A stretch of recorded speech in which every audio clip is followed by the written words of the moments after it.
हाँ बच्चों, good morning भाई। स्वागत है आपका लेक्चर नंबर 21 में। ठीक है, उत्परिवर्तन के बारे में कल पढ़ लिया था अपन ने।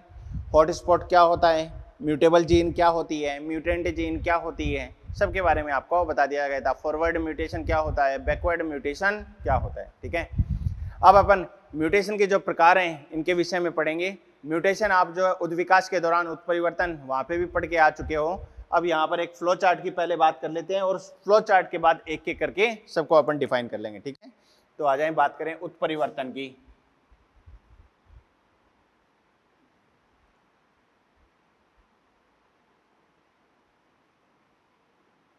उत्परिवर्तन म्यूटेशन,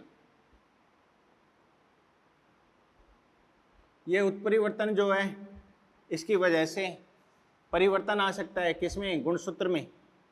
गुणसूत्र में परिवर्तन,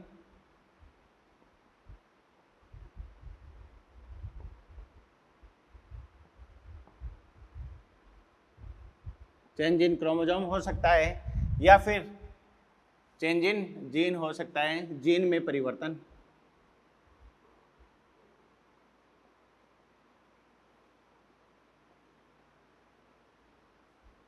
जीन में जो परिवर्तन है ये दो प्रकार का देखेंगे, आगे चलकर डिफाइन करेंगे इसको। यहाँ पर केवल दो नाम लिखने हैं आपको। एक कहलाता है बिंदु उत्परिवर्तन, पॉइंट म्यूटेशन, पॉइंट म्यूटेशन, और एक कहलाता है frame shift mutation, frame shift mutation. ठीक है जी। गुणसूत्र में परिवर्तन, इसको डिटेल से अपन बात करते हैं। अब गुणसूत्र में परिवर्तन क्या हो सकता है, गुणसूत्र की संख्या में परिवर्तन आ सकता है, गुणसूत्र की संरचना में परिवर्तन आ सकता है। तो गुणसूत्र की संख्या में परिवर्तन, गुणसूत्र की संख्या में परिवर्तन,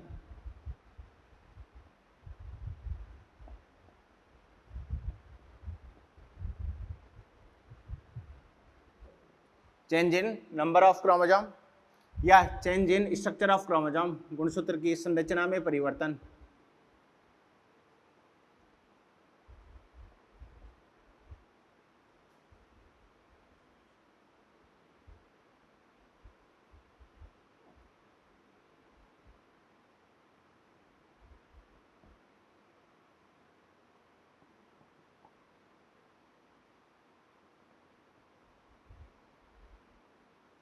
ठीक है, गुणसूत्र की संख्या में परिवर्तन होता है, इसको जीनोमेटिक म्यूटेशन, जीनोमेटिक उत्परिवर्तन कहते हैं। और संरचना में अगर परिवर्तन आता है तो इसको गुणसूत्रीय विपथन, क्रोमोसोमल एब्रेशन कहा जाता है। ठीक है, गुणसूत्र की संख्या में परिवर्तन क्या कहलाता है, जीनोमेटिक म्यूटेशन।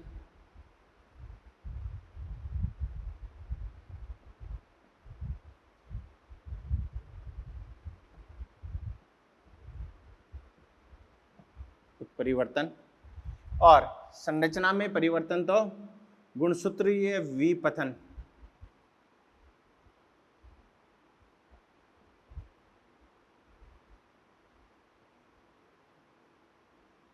Chromosomal abrasion.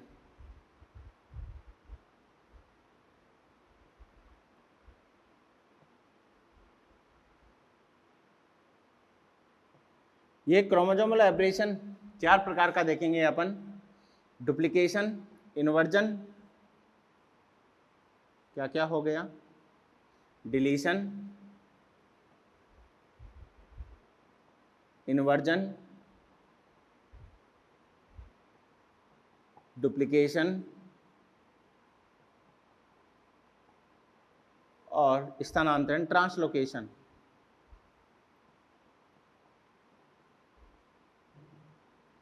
ठीक है, आगे चलकर इनको भी एक एक करके डिटेल में देखते हैं।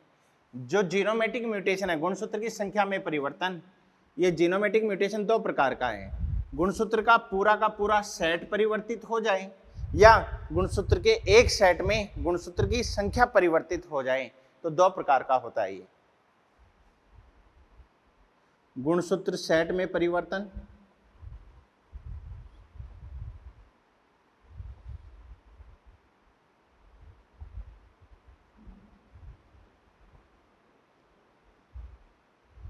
गुणसूत्र सेट में परिवर्तन और गुणसूत्र के एक सेट में गुणसूत्र की संख्या में परिवर्तन। एक सेट में गुणसूत्र संख्या परिवर्तन।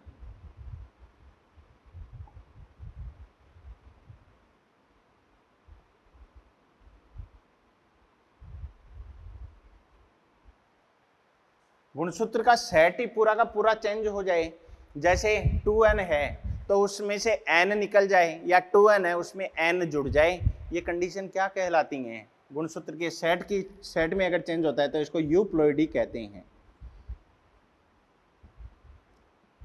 क्या बोलते हैं बच्चों? इसको यूप्लॉइडी कहा जाता है। और एक सेट जो है ना n, उसमें से -1 या +1 या -2 या +2 हो जाए तो ये क्या हो रहा है? एक सेट में गुणसूत्र की संख्या में परिवर्तन हो रहा है, इसको एन्यूप्लॉइडी कहा जाता है।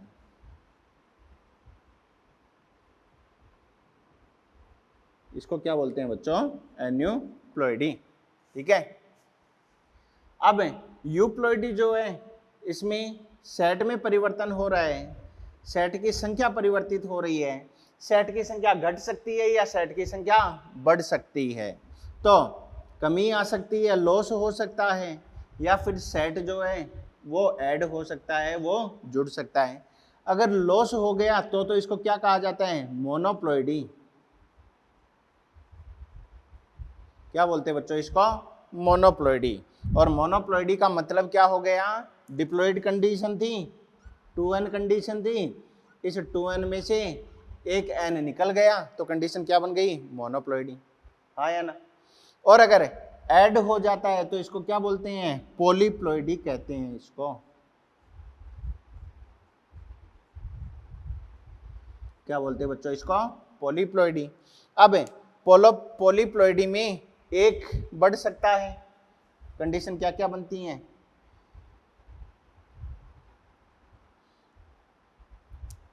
एक बढ़ जाए, ऐड हो रहा है ना, या दो बढ़ जाए। एक बढ़ा तो ये कंडीशन हो सकती है ट्रिप्लॉइडी, और दो बढ़ जाए तो क्या होती है? टेट्राप्लॉइडी।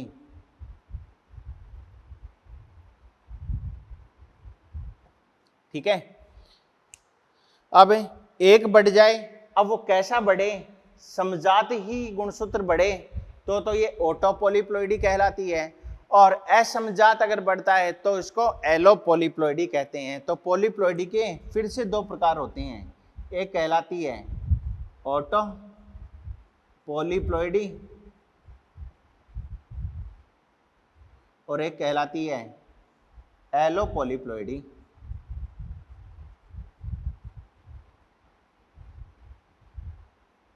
ठीक है। ऑटोपॉलीप्लॉइडी का मतलब क्या हुआ कि पहले गुणसूत्र थे कैपिटल ए, अब ऐसा ही और बढ़ गया, ए ही और बढ़ गया तो ये ऑटोपॉलीप्लॉइडी है। और पहले गुणसूत्र थे ए का सेट पाया जा रहा था, लेकिन वो समजात जो है वो ऐड नहीं हुए हैं, असमजात ऐड हो जाते हैं, बी और बी आ जाता है, और बी और बी कितने? दो जुड़े हैं, तो टोटल कितने हो गए? 4 सेट। तो ये टेट्राप्लॉइडी में कौन सी कंडीशन है? एलोपॉलीप्लॉइडी कंडीशन है। ठीक है। ये 3 सेट हो गए ना, 3 सेट मतलब ट्रिप्लॉइडी। ट्रिप्लॉइडी में कौन सी कंडीशन है? समान जुड़ा है तो ऑटोपॉलीप्लॉइडी कंडीशन हो जाती है। ठीक है। ट्रिप्लॉइडी का मतलब एक सेट जुड़ना, टेट्राप्लॉइडी का मतलब 2 सेट जुड़ना। अब एक जुड़ना या दो जुड़ना, ये समान भी जुड़ सकते हैं या जो विषम होते हैं वो भी जुड़ सकते हैं। तो ये कंडीशन तो होगी अपनी कौन सी? यूप्लॉइडी की। ठीक है। इस यूप्लॉइडी में इससे ज्यादा अपने को नहीं देखना है, केवल इतना ही याद रखना है, ये यहाँ तक यूप्लॉइडी कंप्लीट होता है। एन्यूप्लॉइडी की मैं बात कर लूँ तो यहाँ पर अपन ने क्या देखा था? यूप्लॉइडी में घट सकता है, बढ़ सकता है, तो एन्यूप्लॉइडी में भी घट सकता है या फिर बढ़ सकता है। तो दो कंडीशन यहाँ एप्लीकेबल हो जाएंगी, या तो हो सकता है लॉस हो जाए या फिर हो सकता है ऐड हो जाए। लॉस अगर हो जाएगा तो इसको तो कहा जाता है हाइपो एन्यूप्लॉइडी, और बढ़ जाता है तो इसको हाइपर एन्यूप्लॉइडी। लॉस को क्या बोलते हैं? Hypo aneuploidy. और ऐड हो जाए तो क्या बोलते हैं, हाइपर एन्यूप्लॉइडी।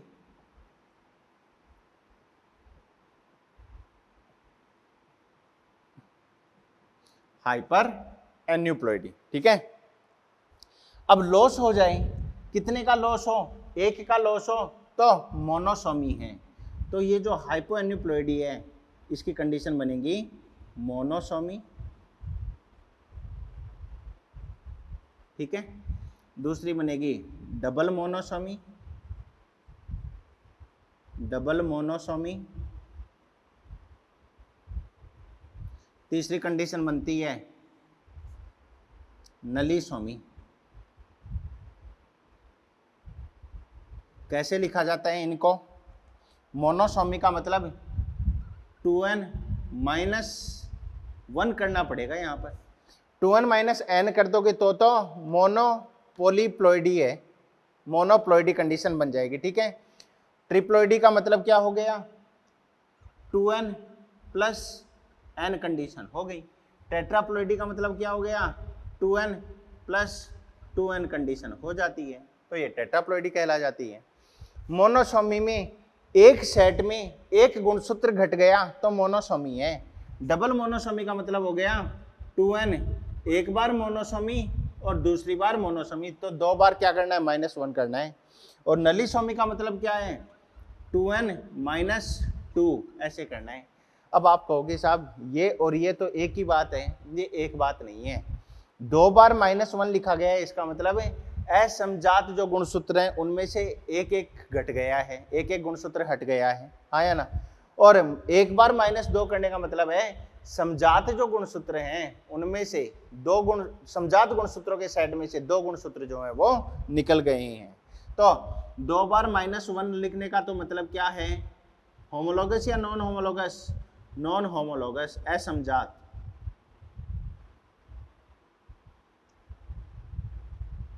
नॉन होमोलॉगस गुणसूत्र हो जाएगा।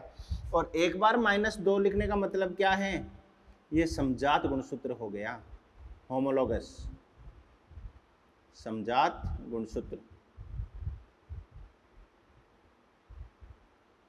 ठीक है भैया।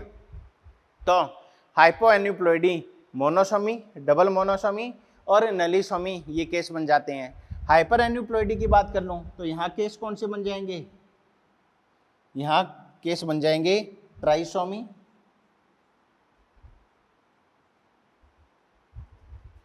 डबल ट्राइसोमी,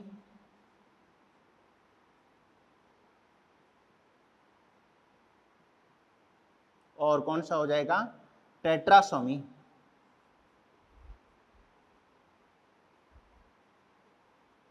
ठीक है बच्चों, ट्राइसोमी का मतलब क्या हो गया, पहले क्या था 2n + 1 हो गया, तो एक सेट में एक गुणसूत्र बढ़ गया, ये ट्राइसोमी है। डबल ट्राइसोमी का मतलब है 2n तो पहले ही था, एक बार बढ़ा तो ट्राइसोमी और दूसरी बार बढ़ा तो डबल ट्राइसोमी हो गई।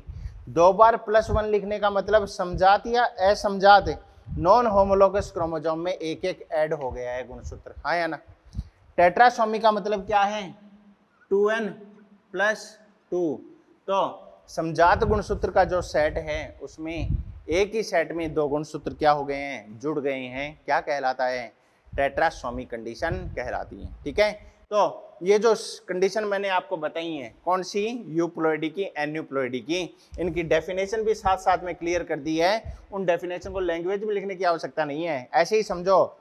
डिप्लॉइड में एक सेट में से एक गुणसूत्र चला गया, यहाँ पर डिप्लॉइड में 2 असमजात में से एक एक चला गया, और डिप्लॉइड कंडीशन में 2 सेट जो हैं उनमें से एक सेट जो है उसमें से 2 गुणसूत्र एक साथ चले गए, ठीक है। तो यहाँ तक की ये जो बात होती है ये होती है भैया कंप्लीट, इसको और नहीं देखना है, डिटेल से देखेंगे किसको, गुणसूत्रीय विपथन को, क्रोमोसोमल एब्रेशन को। अरे ओके, तो वीडियो को रोककर इसको पूरा नोट डाउन करें।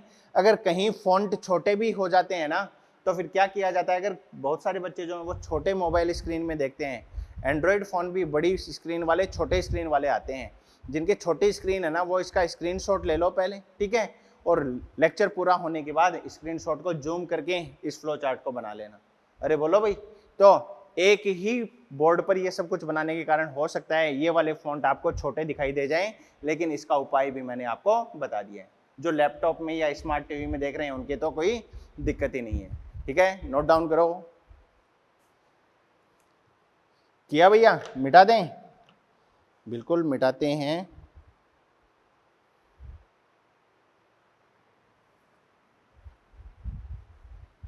तो गुणसूत्र में परिवर्तन, उसमें जीनोमेटिक म्यूटेशन, ये तो आपको पूरा समझा ही दिया यहाँ पर। ठीक है, 2 पॉइंट यहाँ पर जरूर याद रख लेना। जो पॉलीप्लॉइडी कंडीशन है, ये पॉलीप्लॉइडी कंडीशन किस में देखी जाती है? पादपों में। बहुगुणिता किसमें? पादपों में। और जो एन्यूप्लॉइडी कंडीशन है, ऐसा देखा जाता है क्रोमोजोमल नॉन डिसजंक्शन के कारण क्रोमोजोम पृथक नहीं हो पाते हैं कोशिका विभाजन के दौरान।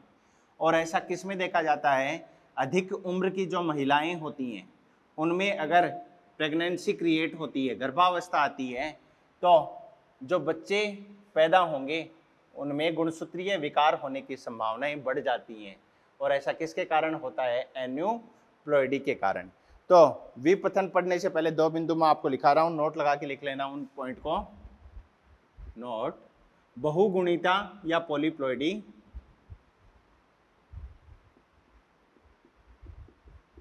पॉलीप्लॉइडी किस में देखी जाती है? पादपों में देखी जाती है।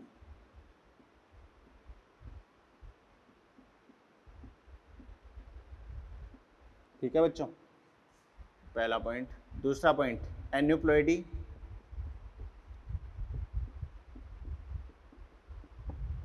एन्यूप्लॉइडी किसके कारण होती है?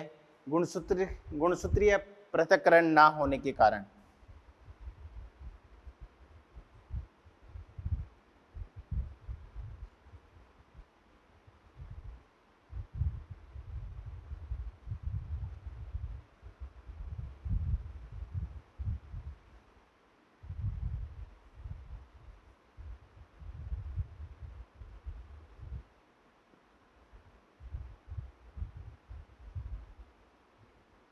गुणसूत्रीय पृथक्करण क्या कहलाता है? Chromosomal non disjunction.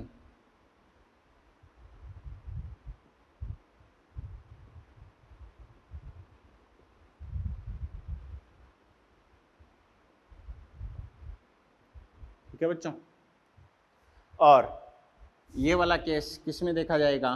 अधिक उम्र की महिलाओं में।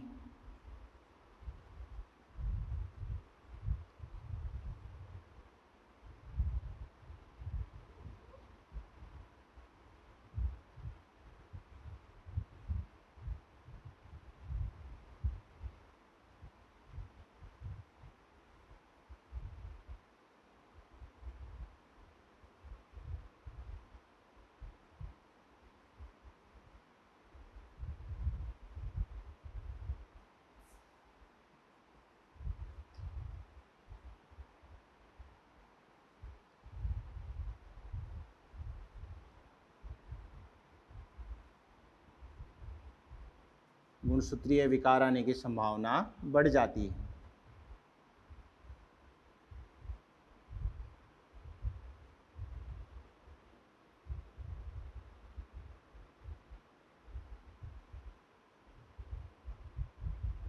अधिक उम्र की जो महिलाएं होती हैं, 35 साल या 40 साल की महिलाएं, जब अधिक उम्र में बच्चों को जन्म देती हैं तब उनमें गुणसूत्रीय, उन महिला में नहीं, महिला के बच्चे में गुणसूत्रीय विकार आने की संभावना बढ़ जाती है। क्रोमोसोमल डिसऑर्डर आने की प्रोबेबिलिटी जो है वो इंक्रीज हो जाती है। ठीक है, तो ये तो अपनी बात हो गई कहाँ तक? जीनोमेटिक म्यूटेशन तक। अब अपन बात करते हैं किसकी? क्रोमोसोमल एब्रेशन की। ठीक है, नोट डाउन करो इसको। हाँ भाई, नोट डाउन किया? मिटा दें? चलो आगे बढ़ते हैं किसकी और? गुणसूत्रीय विपथन, क्रोमोसोमल एब्रेशन।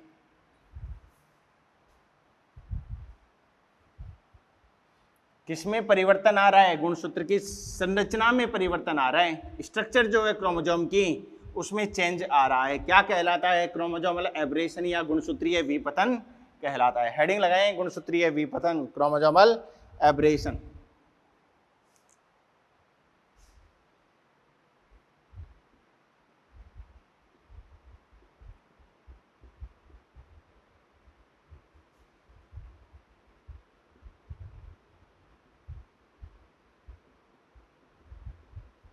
क्रोमोसोमल एब्रेशन बोलो या गुणसूत्रीय विपतन बोलो, एक ही बात है।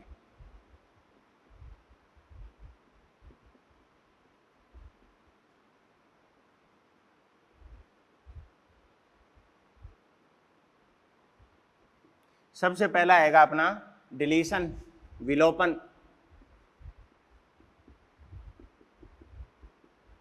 क्या बोलते हैं बच्चों इसको? विलोपन। ठीक है। डिलीशन का मतलब क्या है? एक समजात गुणसूत्र है, उस गुणसूत्र की एक भुजा का कोई भाग जो है वो टूटकर क्या हो जाता है? अलग हो जाता है, जिसके कारण एक भुजा छोटी रह जाएगी और दूसरी भुजा अपरिवर्तित रह जाती है। क्या कहलाता है? डिलीशन कहलाता है। अब ये जो डिलीशन है ये भैया दो प्रकार का होता है। एक तो कहलाता है कौन सा? टर्मिनल। टर्मिनल मतलब किसी एक छोर पर डिलीशन होगा, और दूसरा जो है वो कहलाता है इंटरकैलरी। इंटरकैलरी का मतलब गुणसूत्रीय जो भुजा है उसके बीच का भाग टूटकर अलग हो जाता है। तो क्या बोलेंगे? परिभाषा लिखें, गुणसूत्र की एक भुजा का भाग टूटकर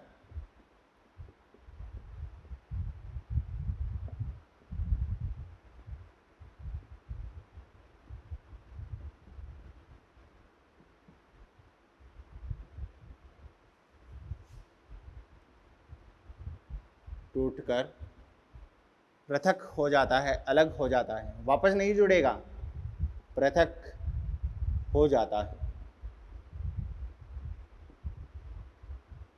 ठीक है। इस कारण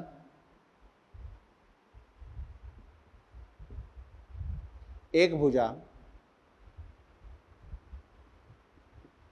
का आकार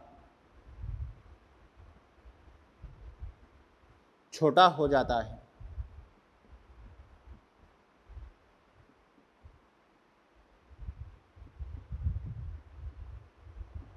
ठीक है। ये हो गया दो प्रकार का, इसके हो गए दो प्रकार। एक कहला गया टर्मिनल अंतस्थ, एक कहला गया टर्मिनल अंतस्थ, और दूसरा कहला गया इंटरकैलरी।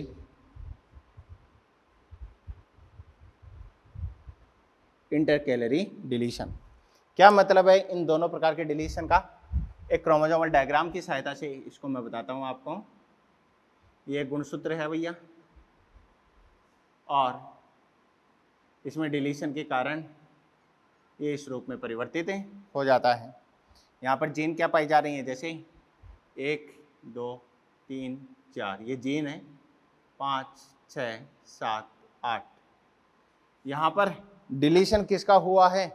डिलीशन किसी एक छोर पर हुआ है, और वो छोर क्या है? 1 और 2 पार्ट जो है वो क्या हो गए हैं? विलोपन उनका हो गया है, डिलीशन उनका हो गया है। इसकी वजह से अब क्या बन जाएगा? 1 2 तो गायब हो गया, तो यहाँ तो बन गए 3 और 4, और ये रह गया अपरिवर्तित 5 6 7 8। इसका मतलब ये छोटी भुजा बन जाती है, ये शॉर्ट आर्म कहलाती है, छोटी भुजा।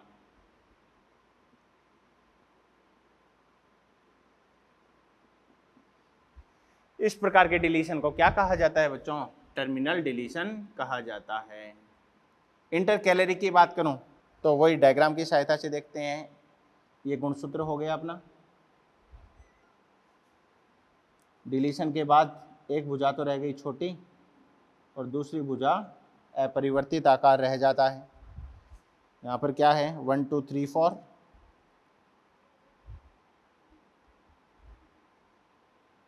5 6 7 8। डिलीशन किसका हुआ है? बीच में से हुआ है किसी एक भुजा की तरफ। ठीक है। तो 3 और 4 जो है वो गायब हो गया है यहाँ से। 3 4 गायब होने के कारण अब बच जाएगा क्या? यहाँ पर 1 2 बच गया, और नीचे अपरिवर्तित 5 6 7 8। ठीक है। तो किसी एक छोर पर और ये एक भुजा के मध्य की तरफ वाला भाग जो है वो क्या हो गए हैं? विलोपन दर्शाता है, डिलीशन दर्शाता है। तो ये दो आपको याद रखने हैं। इसमें इंटर कैलरी का एग्जाम्पल नहीं पूछते, लेकिन टर्मिनल जो डिलीशन है इसका एग्जाम्पल याद रखना आप, क्राई डू कैट सिंड्रोम। ठीक है, एक विकार है जिसमें जो बच्चा जन्मता है उस बच्चे के रोने की आवाज़ कैसी होती है, बिल्ली के समान होती है। और ऐसा जो है पांचवें गुणसूत्र की जो छोटी भुजा है उसका एक खंड जो है उसके डिलीशन के कारण ऐसा हो जाता है। आगे चलकर बताएंगे गुणसूत्रीय विकार में। तो इसका एग्जाम्पल याद रख लेना, किसका, टर्मिनल का। टर्मिनल का एग्जाम्पल हो जाएगा cri du chat syndrome. Cri du chat syndrome.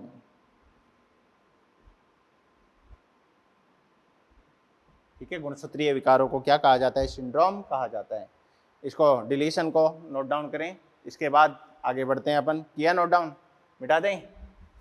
Number 2 आएगा कौन सा भैया, इन्वर्जन।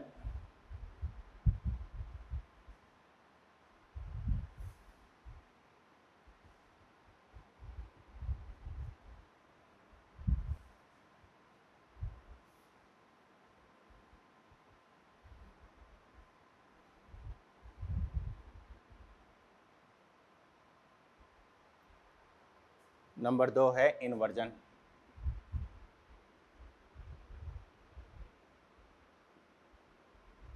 इन्वर्जन, इन्वर्जन का मतलब होता है एक भुजा का कोई भाग टूटेगा और टूटकर वापस जुड़ जाएगा, लेकिन विपरीत क्रम में।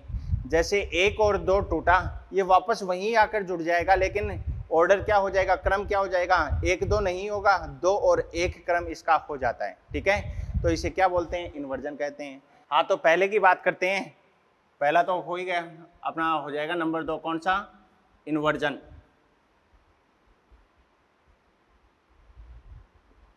इन्वर्जन,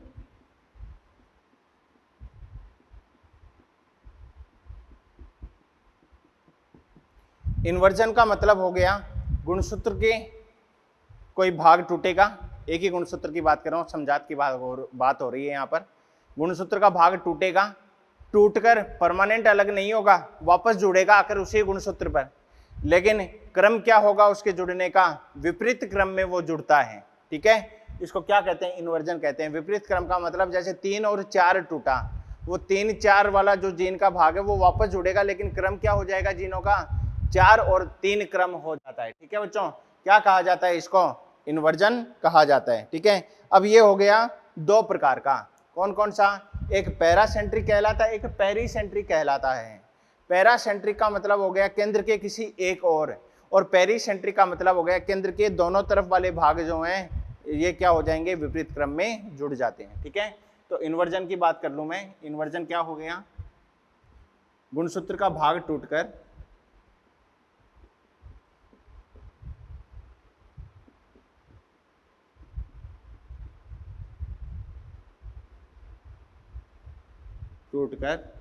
पुनः है उसी गुणसूत्र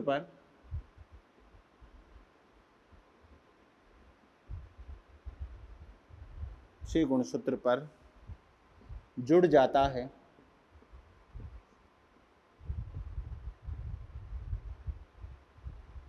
परंतु विपरीत क्रम में, उसी गुणसूत्र पर विपरीत क्रम में जुड़ जाता है। ये यहाँ पर लिख देना, विपरीत क्रम में जुड़ जाता है।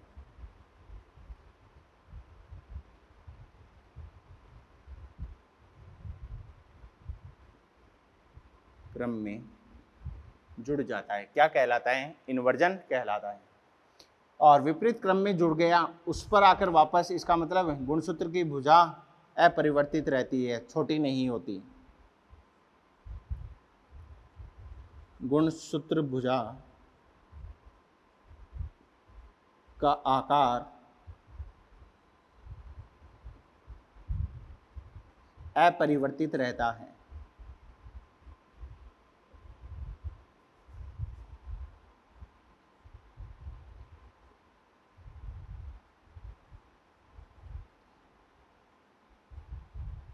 ठीक है बच्चों, ये हो गया 2 प्रकार से, 2 प्रकार हो जाएंगे इसके। एक कहलाता है पैरा और एक कहलाता है पेरी। पैरासेंट्रिक और दूसरा कहलाएगा पेरीसेंट्रिक।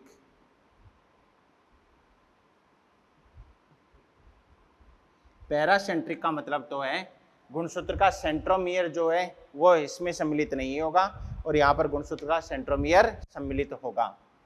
तो क्या बोलेंगे?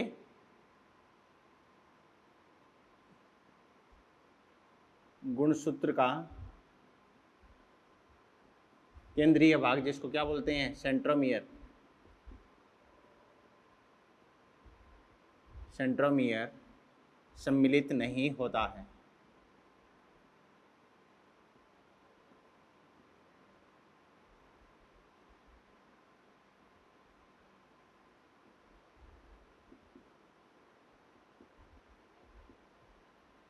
और यहाँ पर सेंट्रोमियर भाग शामिल होता है।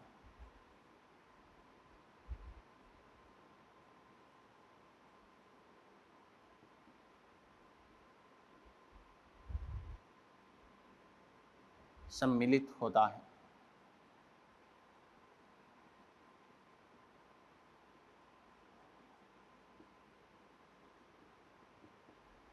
इसको मैं गुणसूत्र के डायग्राम से बता दूं आपको। ये एक क्रोमोसोम है और इन्वर्जन के बाद ये क्रोमोसोम होगा। देखो आकार में कोई परिवर्तन नहीं है, समान है दोनों, ठीक है। यहाँ पर जीनों का क्रम था 1 2 3 4, यहाँ क्रम है 5 6 7 8, ठीक है। अब इन्वर्जन किसका हुआ? जैसे ये भाग टूटा 3 और 4 और 3 और 4 टूटकर वापस जुड़ गए लेकिन विपरीत क्रम में। तो 1 2 तो अपरिवर्तित है, 3 4 का विपरीत क्रम क्या हो गया? 4 और 3, ठीक है। और दूसरा वाला अपरिवर्तित रह जाता है 5 6 7 8। अरे बोलो भाई, अगर इधर बात करें पेरीसेंट्रिक, ये क्या कहलाता है? इसका सेंट्रोमियर कहलाता है। बीच वाला भाग क्या बोलते हैं? सेंट्रोमियर। ओके बच्चों, बात करें पेरीसेंट्रिक की, तो पेरीसेंट्रिक में ये अपना क्रोमोसोम हो गया। ये इन्वर्जन के बाद बन गया। क्रम क्या है? 1 2 3 4 5 6 7 8। तो सेंट्रोमियर के दोनों तरफ होगा। अब दोनों तरफ होकर ये भी हो सकता है ये तो इधर आ जाए और ये इधर चला जाए, या फिर ये भी हो सकता है ये 3 4 टूटा 4 3 के रूप में जुड़ गया, 5 6 टूटा 6 5 के रूप में जुड़ जाता है। तो दोनों ही कंडीशन है, आप तो एक याद रख लो इनमें से कोई सी भी। तो क्या बोल देंगे? पेरीसेंट्रिक मतलब है सेंट्रोमियर के दोनों तरफ। सेंट्रोमियर के दोनों तरफ मतलब ये वाला भाग भी शामिल है और 5 6 ये वाला भाग भी शामिल है। तो सेंट्रोमियर सम्मिलित हो जाता है पेरी में। तो 1 2 3 4 तो किस रूप में? 4 3 के रूप में, और 5 6 किस रूप में? 6 5 के रूप में, ठीक है। 5 6 7 8 ये रह जाएगा। ये क्या कहलाता है? पेरीसेंट्रिक प्रकार का इन्वर्जन कहलाता है। इसमें गुणसूत्र की भुजा में तो कोई परिवर्तन नहीं आता है, लेकिन जीनों का क्रम यहाँ पर बदल गया है और जीनों के मध्य जो दूरी है वो दूरी भी यहाँ पर बदल जाती है। तो क्या हो जाता है? यहाँ पर नोट लगा के पॉइंट लिख देना। जीनों का क्रम बदल जाता है,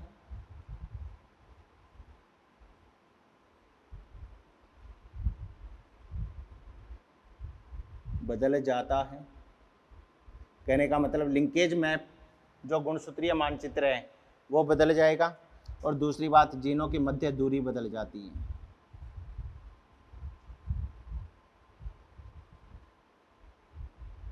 मध्य दूरी बदल जाती है।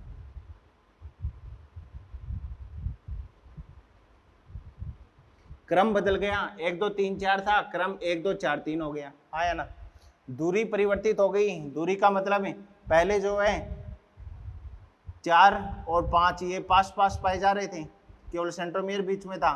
अब 4 और 5 के बीच देखो 3 और 6 भी पाए जा रहे हैं। तो जीनों के मध्य दूरी भी बदल गई है और जीनों का क्रम भी बदल जाता है। किस प्रकार का संरचनात्मक परिवर्तन है ये? इन्वर्जन प्रकार का। ठीक है, इसको नोट डाउन करें, फिर आगे बात करते हैं किसकी? द्विगुणन डुप्लीकेशन की। मिटा दें।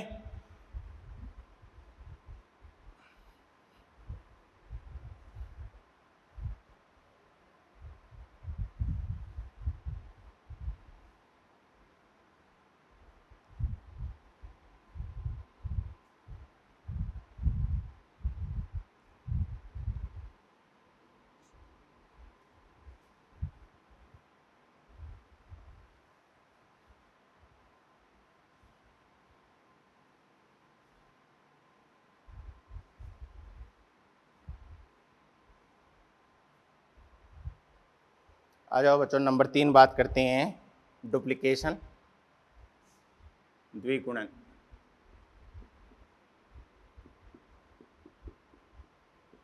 डुप्लीकेशन का मतलब है कोई गुणसूत्र है, उस गुणसूत्र की कोई एक भुजा जो है वो क्या हो जाती है? द्विगुणित हो जाती है, रेप्लिकेट हो जाती है। डुप्लीकेशन इसको कहा जाता है। इसका मतलब अगर पहली वाली भुजा पर कोई अप्रभावी एलील अगर पाई जा रही थी तो डुप्लीकेशन के कारण वो अप्रभावी दो बार अप्रभावी समयुग्मजीय अवस्था में आ जाती है तो अपना प्रभाव दर्शा देती है। तो डुप्लीकेशन के कारण अप्रभावी एलील अपना प्रभाव दर्शा देती है। दूसरी बात और यहाँ पर याद रखना, अगर ये अप्रभावी जीन जो है ये कैसी है? मारक है, लीथल है।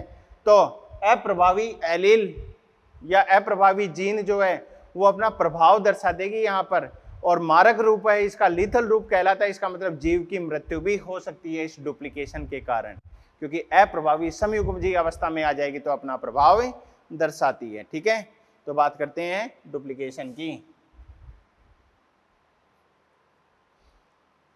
गुणसूत्रीय भुजा का द्विगुणन हो जाता है।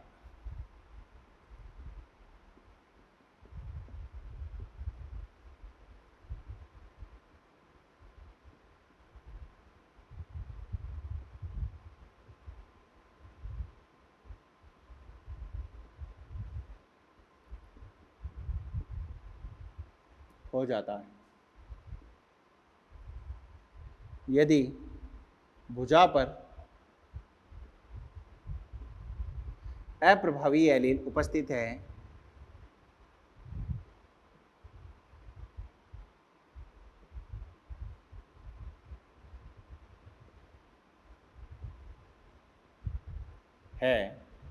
तब यह एलील डुप्लीकेशन के कारण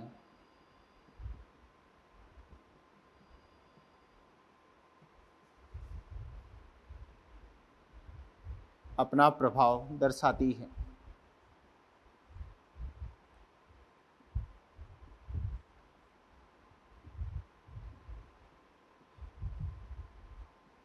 ठीक है, यदि कैसी है? भुजा पर मारक जीन है। यदि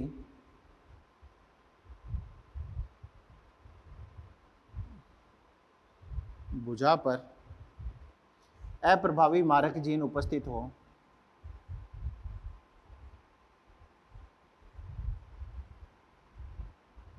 मारक जीन मतलब लीथल जीन, मारक जीन उपस्थित हो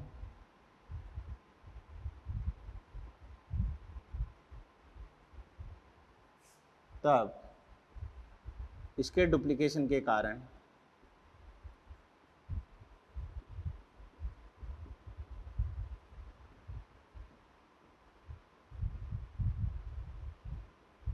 जीव की मृत्यु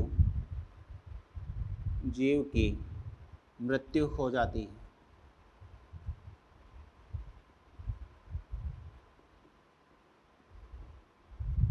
जीव की मृत्यु हो जाती है। क्या कहलाता है बच्चों? डुप्लीकेशन कहलाता है।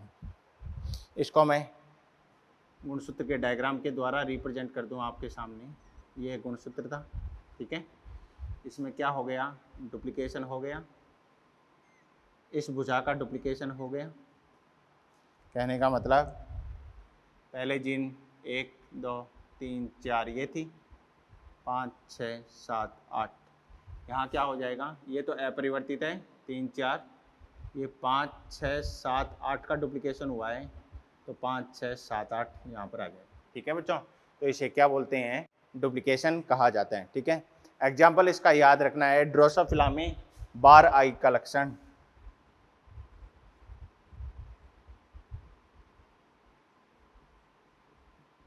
ड्रोसोफिला में बार नेत्र, बार नेत्र लक्षण। बार नेत्र क्या होता है, छोटे नेत्र कहलाते हैं, नैरो आई, छोटे नेत्र। और ऐसा किसके कारण होता है, एक्स गुणसूत्र के डुप्लीकेशन के कारण, गुणन के कारण, एक्स गुणसूत्र के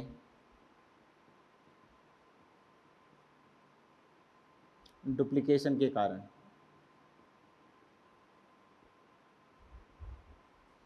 प्रतिलिपिकरण कहा जाता है, डुप्लीकेट मतलब प्रतिलिपि, डुप्लीकेशन के कारण। ठीक है बच्चों, तो ये हो गया डुप्लीकेशन। लास्ट बात करते हैं ट्रांसलोकेशन, इसको नोट डाउन करें, किया, मिटा दें।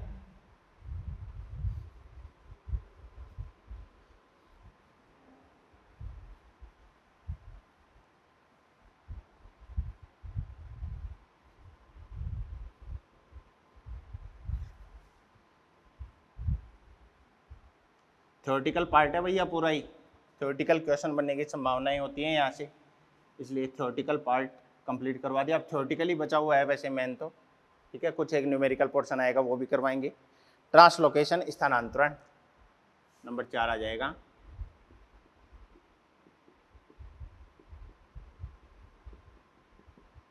ट्रांसलोकेशन, अभी तक तो अपन क्या बात कर रहे थे, समजात गुणसूत्र की भुजा का कोई भाग टूटकर परमानेंटली अलग हो गया था, समजात गुणसूत्र की भुजा का भाग टूटकर पुनः जुड़ गया था, और एक भुजा जो है वो पूरी की पूरी उसकी प्रतिलिपि बन गई थी, डुप्लीकेशन उसका हो गया था, तो ये समजात की बात हुई।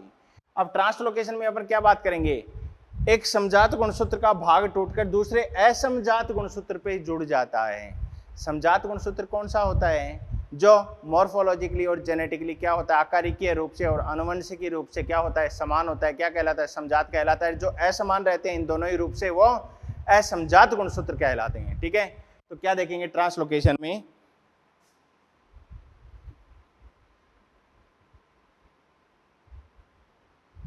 एक गुणसूत्र का भाग टूटकर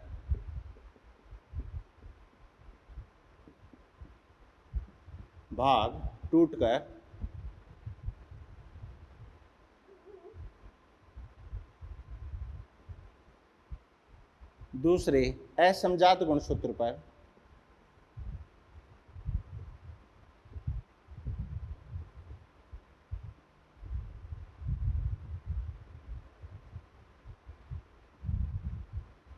जुड़ जाता है।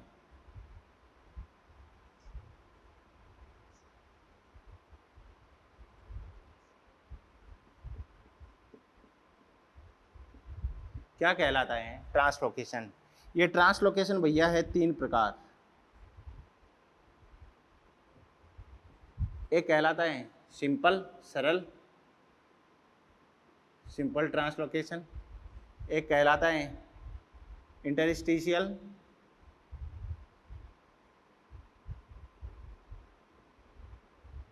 और एक कहलाता है रेसिप्रोकल।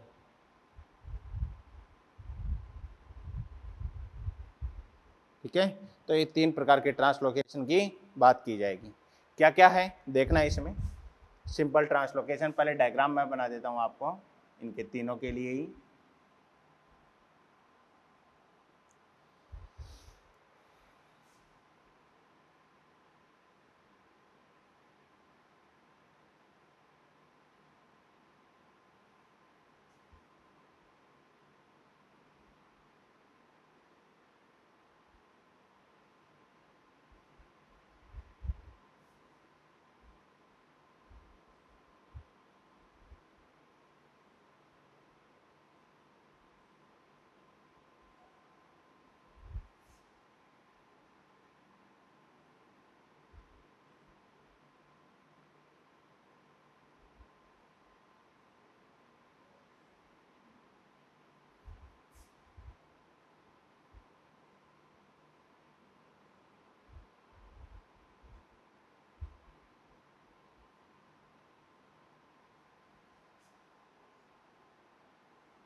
देखिए किसमें क्या है। यहां अगर मैं बात करूं असमजात हैं, क्योंकि यहाँ पर जीन 1 2 3 4 ये पाई जा रही है, यहाँ पर 1 2 3 4 होती तो ये समजात बन जाते हैं। लेकिन अब ये दोनों अनुवांशिक रूप से जीनों का क्रम इनका अलग अलग है, जीन भी अलग अलग है। एक नंबरिंग वाली जीन है, एक अल्फाबेट वाली जीन है। तो दर्शाने के लिए अनुवांशिक रूप से इनको भिन्न बता दिया। असमजात गुणसूत्र हो गए। असमजात गुणसूत्र में क्या बोलेंगे, एक भाग टूटेगा और टूटकर दूसरे गुणसूत्र के किसी छोर पर जुड़ जाएगा। ये दूसरे गुणसूत्र के किसी छोर पर जुड़ गया है 5 और 6 नंबर। ठीक है, इसके कारण जिससे टूटा था भाग वो तो छोटा बन गया और जिस पर जुड़ गया वो अपने आकार से और बड़ा हो गया। इस प्रकार का क्या कहलाता है, सिंपल ट्रांसलोकेशन कहलाता है। ठीक है, इंटरस्टिशियल में क्या बोलेंगे, वो एक गुणसूत्र से टूटेगा, असमजात पर जुड़ेगा, लेकिन असमजात के किसी छोर पर नहीं जुड़ेगा, बीच में आकर जुड़ जाएगा। बीच में 5 6 जुड़ गया है, इसकी वजह से भी एक गुणसूत्र तो छोटा हो गया, दूसरे गुणसूत्र का आकार बढ़ जाता है। क्या कहा जाता है इसको, इंटरस्टिशियल ट्रांसलोकेशन कहा जाता है। रेसिप्रोकल का मतलब हो गया कि यहां से ये 5 और 6 टूटेगा और यहां से ई और एफ टूटेगा। 5 6 तो आ जाएगा यहाँ पर और ई एफ चला जाएगा ऊपर। ई एफ ऊपर आ गया तो ये ई एफ बन गया, 5 6 नीचे आ गया तो ये 5 6 कहला गया। इस प्रकार के ट्रांसलोकेशन को, स्थानांतरण को क्या कहा जाता है, रेसिप्रोकल कहा जाता है। अब यहाँ पर एक नोट लगा के आपको पॉइंट लिखना है, गुणसूत्र के भाग टूटकर क्या हो रहा है, गुणसूत्र के भागों का आदान प्रदान ही तो हो रहा है। गुणसूत्र के भागों का आदान प्रदान होना क्रॉसिंग ओवर कहलाता है, जीन विनिमय कहलाता है। ठीक है, अगर गुणसूत्र के भागों का आदान प्रदान समजात गुणसूत्रों के मध्य होता है तो ये जीन विनिमय है, क्रॉसिंग ओवर है। और यही आदान प्रदान अगर असमजात के बीच होने लग जाए तो इसको क्या कहा जाता है, ट्रांसलोकेशन कहा जाता है। इसको लीगल क्रॉसिंग ओवर नहीं कहते, इसको इलीगल क्रॉसिंग ओवर कहते हैं। ठीक है, तो क्या बोल देंगे इसको, नोट लगा के पॉइंट लिखेंगे, यहाँ पर नोट लगा के पॉइंट लिख देना। अगर समजात गुणसूत्रों के मध्य गुणसूत्र का आदान प्रदान होता है, समजात गुणसूत्र के मध्य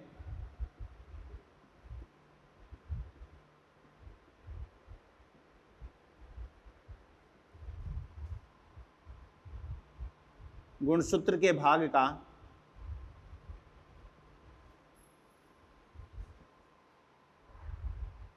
का आदान प्रदान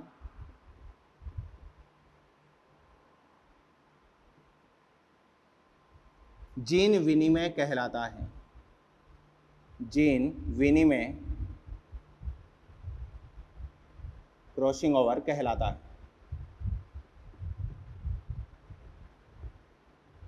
ओवर कहलाता है।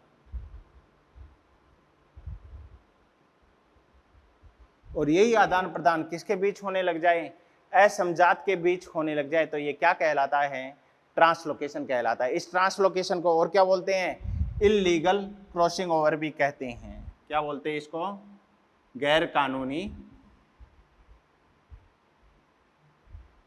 Illegal crossing over.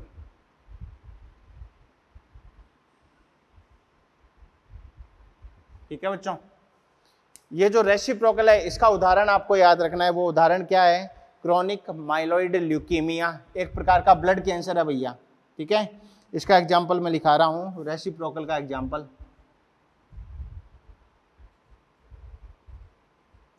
Chronic myeloid leukaemia. ये क्या है, माइलॉइड ल्यूकीमिया किसको बोलते हैं, ब्लड कैंसर।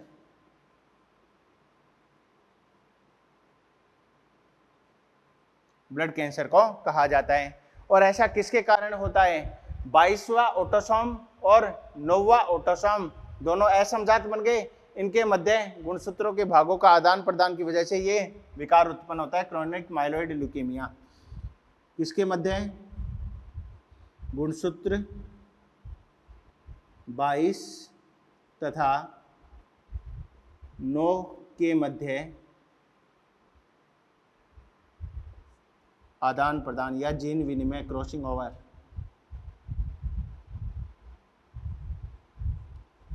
गुणसूत्र खंड का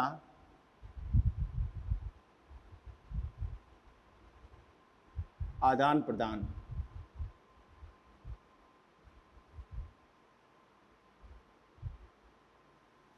नीचे लिखा है मैंने गुणसूत्र 22 तथा 9 के मध्य गुणसूत्र खंड का आदान प्रदान। ठीक है, इसको नोट डाउन कर लें। और इसके साथ ही क्रोमोसोमल एब्रेशन भी कंप्लीट होता है। बात करेंगे किसकी? जीन में परिवर्तन के कारण पॉइंट म्यूटेशन और फ्रेम शिफ्ट म्यूटेशन। ठीक है, नोट डाउन करें इसको। किया भाई, मिटा दें।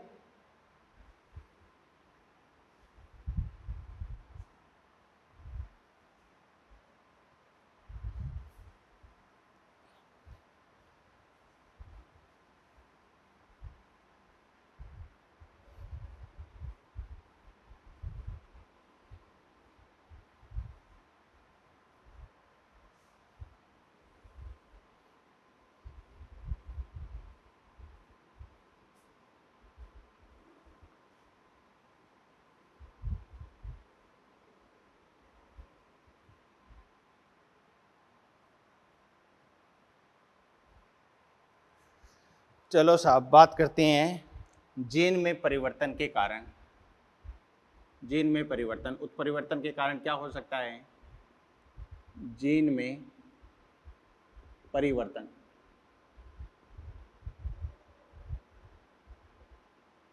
दो प्रकार से हैं। एक कहलाता है पॉइंट म्यूटेशन, बिंदु उत्परिवर्तन।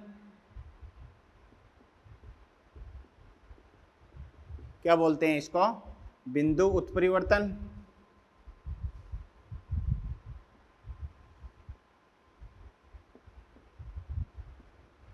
और दूसरा क्या कहलाता है? फ्रेम शिफ्ट म्यूटेशन, फ्रेम स्थानांतरण उत्परिवर्तन।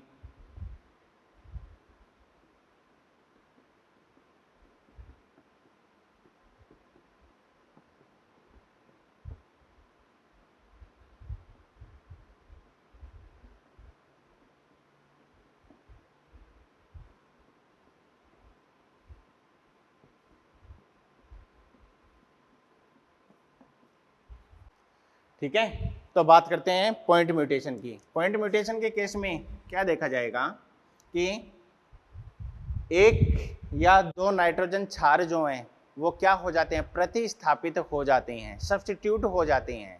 एक नाइट्रोजन बेस की जगह कोई दूसरा नाइट्रोजन बेस आ जाएगा। ठीक है जी।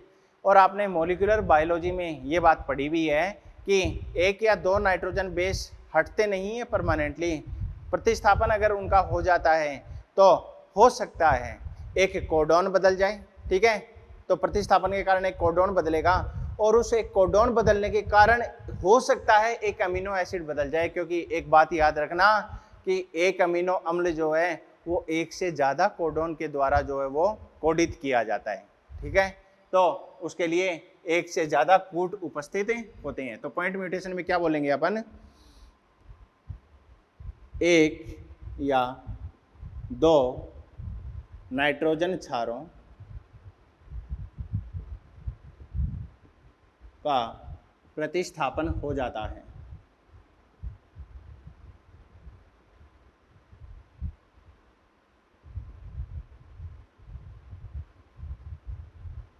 प्रतिस्थापन हो जाता है। एक या दो नाइट्रोजन क्षार जो हैं वो सब्स्टिट्यूट हो गए हैं। इसके कारण क्या हो जाएगा? एक कोडॉन में परिवर्तन,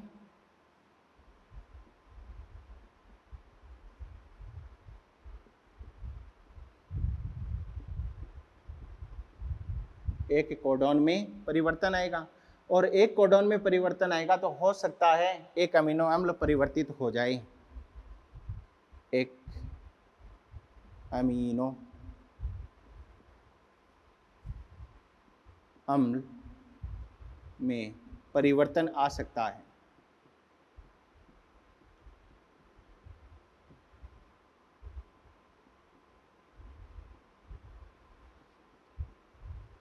परिवर्तन आ सकता है। क्या कहलाता है बच्चों? पॉइंट म्यूटेशन कहलाता है। और इसका एग्जांपल है सिकल सेल एनीमिया, दात्र कोशिका रक्ताल्पता। ये आपको जेनेटिक डिसऑर्डर के दौरान पढ़ाया जाएगा। यहाँ तो एग्जांपल लिख लें केवल आप, दात्र कोशिका रक्ताल्पता या सिकल सेल एनीमिया।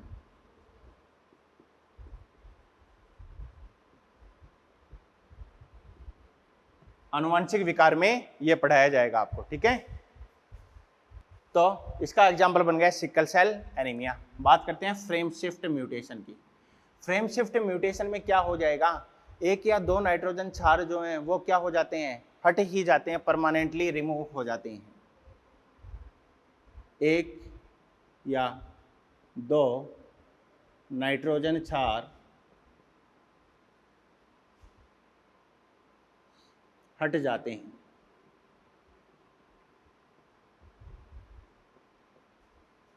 जिस कारण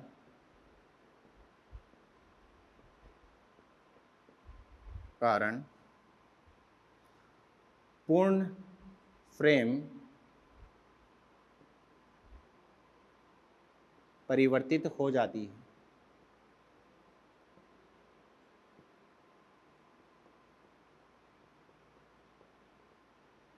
परिवर्तित हो जाती है, क्या कहलाता है बच्चों, फ्रेम शिफ्ट म्यूटेशन कहलाता है, ठीक है। एग्जाम्पल याद रखना इसका, थैलेसीमिया।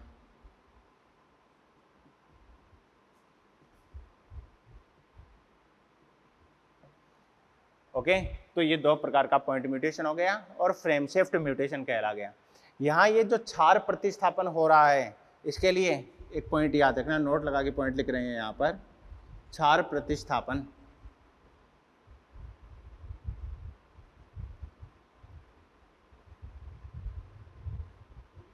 ये क्षार प्रतिस्थापन दो प्रकार का होता है, एक कहलाता है ट्रांजिशन,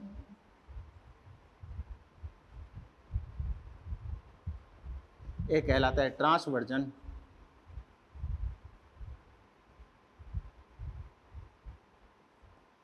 ट्रांजिशन हो जाएगा और ट्रांसवर्जन हो जाता है। ट्रांजिशन का मतलब क्या है, प्यूरिन की जगह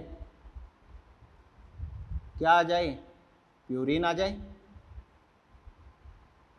प्यूरिन की जगह, प्यूरिन का मतलब प्यूरिन कौन होता है, एडिनिन की जगह कौन आ जाए, ग्वानिन आ जाए, या ग्वानिन की जगह एडिनिन आ जाए, तो ट्रांजिशन है।